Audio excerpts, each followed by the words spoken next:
Hello, I'm Joanna Campbell. Sandy Arnett is on assignment. On this edition of Commuter Connections, we'll show you how you can use MARC Train as a means of travel to Washington for some end-of-summer family fun. Customer service is an important part of serving MDOT MTA commuters. We'll show you what we're doing in our customer relations and training divisions to ensure your travel experience is an exceptional one. We've also got a look at the very popular Adopt a Stop program and a visit with MTA Police. All here on Commuter Connections.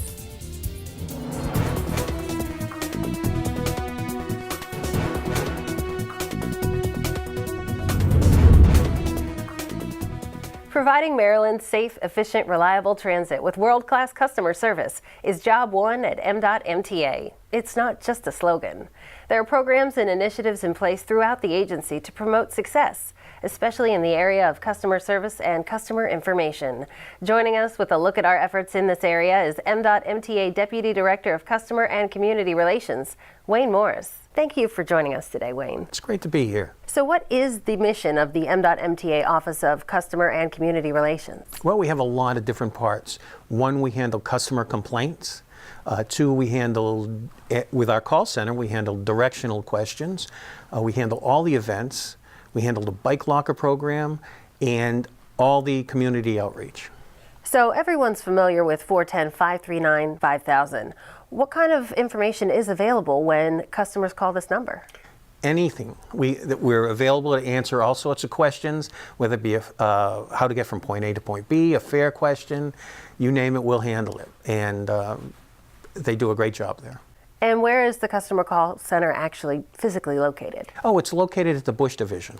So it's close to all the other transit information? By all means. I'm sure Baltimore Link kept the information line very busy. Can you talk a little bit about what was done to keep the lines ringing and open? Sure. We actually added a bunch of people, trained them so they could answer questions. And of course, when Baltimore Link kicked off on June 18th, there was a spike in calls, of course, to be expected. And we dealt with them. And now it's starting to get back to normal.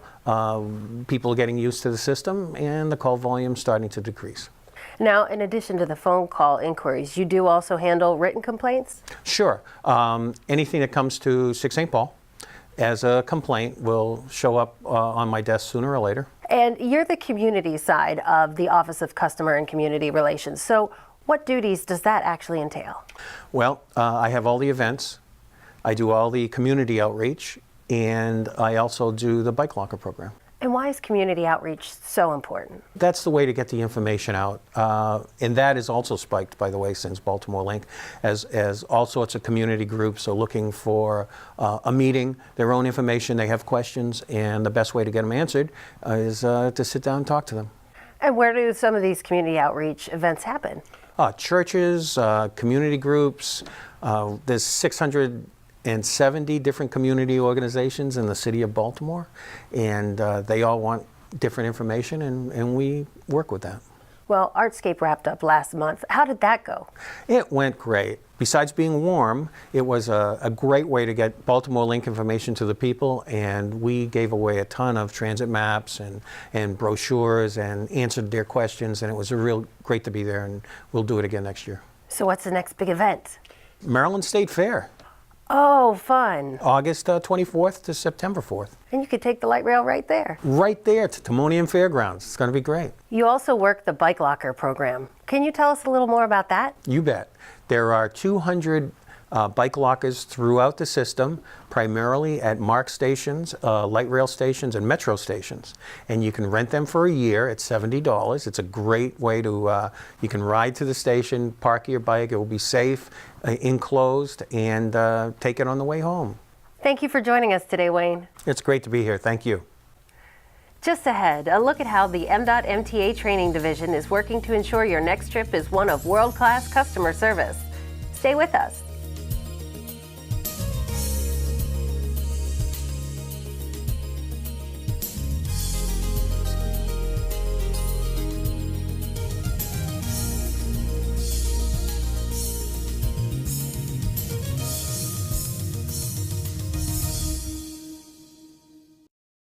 Providing Marylanders world-class customer service in transit isn't something that just magically happens on your transit ride. It, without a doubt, begins with an employee training program which sets the pace for excellence. Joining us with a look at MDOT-MTA's award-winning employee training initiatives is Acting Director of Training, Elmer Coppage. Thank you for being here today. Well, thank you. It's a pleasure being here. So what is the express mission of MDOT-MTA's training department? Well, our mission is to support the MTA goals and improve our clients' satisfaction by providing high-quality training programs for our internal and external customers. So how many components of training is the department responsible for? We have several components such as our bus operator training program, bus maintenance, light rail operator training, so on and so forth. And one of the things that we're tasked with is customer service training.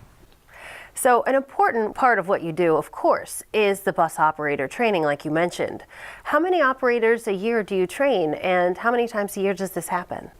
We train between 150 to 200 operators per year. And this happens every 5 weeks. Can you explain the process from start to finish on how to become a bus operator? Oh yes, I would be honored to do that. We have 6 phases of our bus operator training program. It is a rigorous training program. And the first phase of that training program would be bus familiarization. And bus familiarization consists of getting the operator familiar with all of the components of the bus, internal and external. The second phase would be the obstacle course training, which consists of finding out the level of skill that the candidate have within the program. And then they move forward to what we call road training. Road training is where we actually expose the operator to several areas within the metropolitan area, such as expressways, downtown driving, things of that nature. Then they move forward to what we call CDL. CDL is basically where the individual will be tasked with getting his or her license if required. We do get some candidates who have restrictions, and therefore CDL testing is required. The last 2 and final phases would be passenger service training. And this is where the candidate is actually in training in revenue service. They will be operating one of our Baltimore Link routes throughout the city. And then once they pass that phase, they will go to what we call route training, which is the last and final phase. So how has the new bus operator training improved things for the MTA and for the customers? It has improved training in many ways. Most importantly, we were tasked with training almost 1,300 bus operators. And when you really look at it, the ultimate goal for us is to ensure that the operator is safe, and most importantly, that they are providing world-class customer service to our customers, internal and external. Now, as a trainer, how is it to go from watching these candidates come in to becoming full-fledged operators? It is so rewarding to me to be able to see an operator that come in and elevate to a level of professionalism as a professional bus operator. And you know, in training, this is what we pride ourselves on, being able to assure that our customers are successful in any role that they have here at the MTA. Well, your department has been recognized for excellence in training. How did that happen? It's a collective effort within our training department, as well as our external business partners and internal business partners at MDOT-MTA. We've received the APTA Gold Award in 2016 for safety and security. We were also featured in the CLO magazine, as well as a Kirkpatrick new book that came out titled the 4 Levels of Training Evaluations. Well, congratulations for all of your hard work. What kind of role did the training department play in the implementation of Baltimore Link? The role that we played was huge, I believe. We were tasked with training, again, 1,300 bus operators and getting them prepared to roll into a new system, which we are very proud of in the Office of Training and Development. But most importantly, the customer service aspect was a very, very important and intricate part to that process, assuring that all of our customers is met with an operator that will provide that world-class customer service. And I think that is the key to the success of Baltimore Link. Well, are there other things in the training department that you feel really proud about? Yes, I'm proud of the fact that we have a very cohesive group in the Office of Training and Development. And the men and women that work in that particular office, they work very hard to assure that all of our customers, internal and external customers, are happy and pleased with the training that we provide. With the new bus operators and always needing to get more, is there somewhere that people could get more information about how to become a bus operator or find employment with the MTA? Oh, definitely. They can go to mta.maryland.gov, or they can just simply go down to our HR department, which is located at 6 St. Paul Street on the 5th floor, and talk to someone about job opportunities there. Well, thank you for joining us today. Well, thank you. Excellent work and service is very much recognized in all areas of MDOT MTA, including the MDOT MTA Police Force, where a number of officers were promoted during a recent ceremony. Recently, Chief John Gavrilis awarded promotions to the future leaders of MDOT MTA's police force. The force is a dedicated unit serving the riding public on trains, buses, and subways. For the past several years, our system has had the lowest incidence of Part 1 crimes of any comparable urban area. Senior officials and family members gathered to celebrate the achievements of the officers who make this system one of the safest in the nation. You truly are the next generation of leadership. Your promotion today comes with a huge responsibility. We have entrusted you with the welfare of the personnel you will be working with and supervising, and also have entrusted you in accomplishing the mission of the MTA. Officers who receive promotions reflected on their service and their desire to serve the community. Today's more or less a celebration for myself, but not only me, everyone that's being promoted today. It's a recognition of all the work, the hard work that's gone into today, and just a celebration of accomplishments, as well as moving forward and progressing into leadership and new steps and new beginnings. Today really means an accomplishment in my career. I still have a long way to go. I plan to be at MTA for another couple of years, make this my home. It just means all the hard work that I put in throughout the years, the sacrifices I made with not seeing my family at times, just means that it's starting to be rewarded now. Sergeant Waters, along with the other officers, acknowledged the importance of family support. I was a little nervous, but it means everything to have my family here with me. My mom, my grandparents, my wife, and my daughter. It means everything to have them here with me. I couldn't have did it without them. I wouldn't have been able to pursue this dream and become a sergeant here at MTA without my family. It's important to have support, family, extended family, friends, because you want people to know that you care about them and that you're here to help in the community.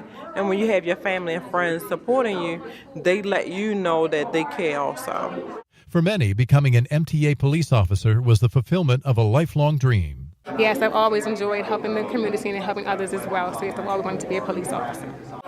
I'm actually one of those people who, as a kid, I said it, and I actually came through and did it. My family jokes about it. They said, you used to always say that. And it's always been a lifelong dream of mine, so it's been a pleasure for the last 17 years to be a police officer, be able to help people, literally. The officers who ride the trains, buses, and subways provide an invaluable service to the members of the community. They ensure our experience on all our modes of transit is a safe one.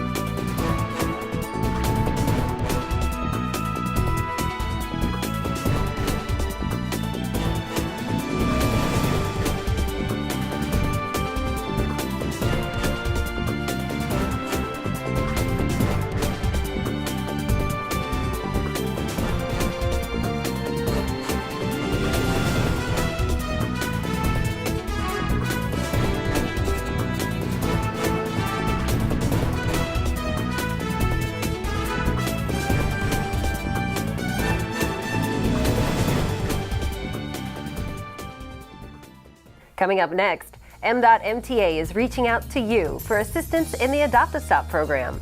Stay with us.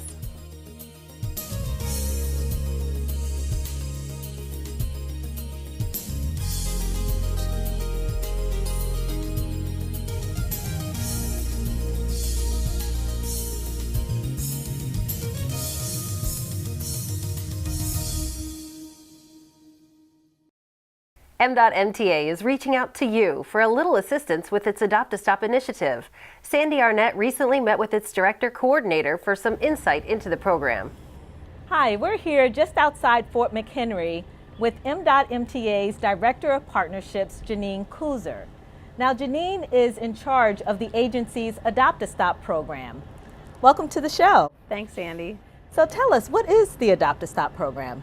Well, Adopt-A-Stop program is exactly what it sounds like. We want you to adopt a bus stop. It was created in hopes that we could partner with the community on getting these bus stops a little cleaner. The perception in the public's eye is that we own this stop, but we don't own the stop. We own the pole and the shelter, but that's it. So we need community involvement and participation to help clean those stops. So how long has Adopt-A-Stop been in existence? You know, it's been in effect after we revised it for a full year now. We have over 50 adoptions with plenty more to go. People are coming out and saying, yes, we love your program, we want to help. So walk me through, what's the process? Just say, for instance, if I want to adopt a bus stop, how can I go about doing that? You can go to our website, www.mta.maryland.gov, click on the business section, and then go right to Adopt-A-Stop. You'll see a button, click. All the forms are on there. They're easy to download. Print them, put all your information on, and make sure you put the stop that you want to adopt. Send it back to me, either email or fax, and all the information is on all the forms. So roughly how long will it take me to get a stop? As soon as I get your agreement form and all the forms that come with it, I'll look up the stop, make sure it's adoptable, contact you, and then get your supplies to you whenever it's convenient for you. So tell me, what are some of the duties of Adopt-A-Stop participants? Basically, we want you to visit that stop every other week to make sure that there aren't any large pieces of trash that you need to call, graffiti, you know, just to be our eyes on the street. Can you select any stop you'd like? You can adopt in your community, in front of your church, in front of your grocery store, in front of your work. It really doesn't matter. It's really the commitment we're asking that you give back to help us keep the neighborhoods, you know, the bus stops clean. So that's why this program is so important, to educate the community on how we do things and why we do what we do and why we need their help. And what's involved in finding the participants? Well, honestly, it hasn't been hard. We've had celebrities like former NFL Super Bowl linebacker Jameel McClain support us. He's adopted 10 stops. We've worked with other local celebrities, and it's just kind of, we haven't really done anything. They just wanted to come and help the community. It's been fabulous. Yeah. So this sounds pretty good. And so you can adopt as many stops as you want. Yep, it's a case-by-case basis. It depends on your organization and where they are and making sure that it actually is a good fit for you. And what do participants get for assisting in the Adopt-A-Stop program? They get all the tools they need to clean the stop. So basically we give them some disposable gloves so they don't have to touch anything. We actually have the trash picker upper, so they don't have to even use their hands if they don't want to. Safety vests, which are important because you want to be visible when you're cleaning these stops. You want people to see that you're doing that, you know, just for safety reasons. And we give you some hand sanitizer and things like that. So garbage bags are important. We give you an unlimited amount of garbage bags. The big thing to help us is that you can't leave the bag there. You take it home with you, and that's part of the commitment as well. But we supply you with the bags. You just have to take them and dispose them off property. Okay. Yep. And if you're running low on supplies? You call me, email me, or text me and say, I need supplies, and then we figure out a way to get them to you. Typically, I would drop them off, or you can stop by my office and pick them up, whatever convenient for the adopter. So you really make it easy. I'm trying. You make it easy. We tried, MTA. We do try. So you're continuing to promote the program. Hopefully we'll have more people on board, and you have folks like Ravens players participating, so you'll probably get more and more people signed up. Absolutely, absolutely. And they're great partners. They have, Jamil especially has stepped up and really brought attention to this program that I think just makes sense.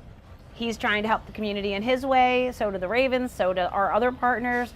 So like I said, if one person sees it, maybe the kindness will catch on, and we'll continue to help the bus stops out. No, it sounds awesome. Yeah. So is it just in Baltimore, or is this happening in and around? It's wherever we have a bus stop. Okay. So if you see an MTA bus stop, you can adopt it. Oh, okay. No matter where it is. Okay, Yeah. just contact you. Absolutely. And what's the website address again? www.mta.maryland.gov. Okay, well, Yeah. Janine, thank you so much. Thank you, Sandy. Congratulations on the program, celebrating I know. 1 year. 1 year, I can't believe I know it. You'll do great things. It sounds like Thank it's you. a really good program. So It thank you for is. joining. Thank you. Just ahead, we've got the perfect way to wrap up your summer of family fun with a trip on Mark Rail. That's next.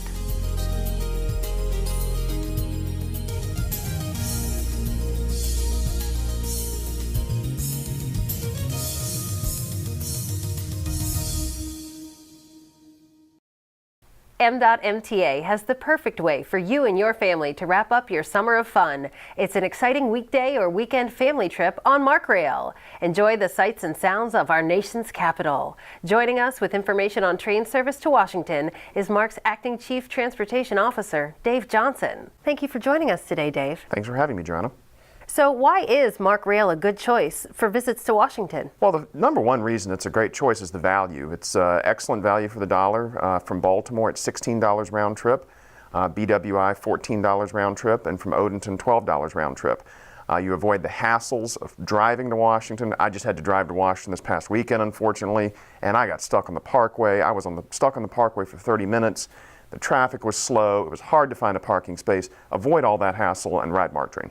So what are some of the places and attractions you can get to from the Mark train when you pull up in Washington, D.C.? Well, there's a lot of places. The nice thing about Washington is that it's a very accessible city, both by the metro system, the subway, also the circulator bus, and the metro buses as well.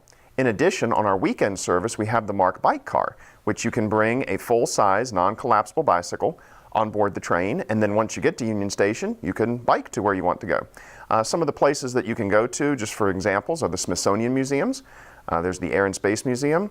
There's a Museum of Natural History, the Museum of American History, the brand new Museum of African American History, as well as the Native American Museum, and the Smithsonian itself, the Smithsonian Castle. So it sounds like you might want to get a few trips in over the summer to really hit them all. Absolutely. You can't see Washington in one day. It's just not possible, but you can definitely make several trips.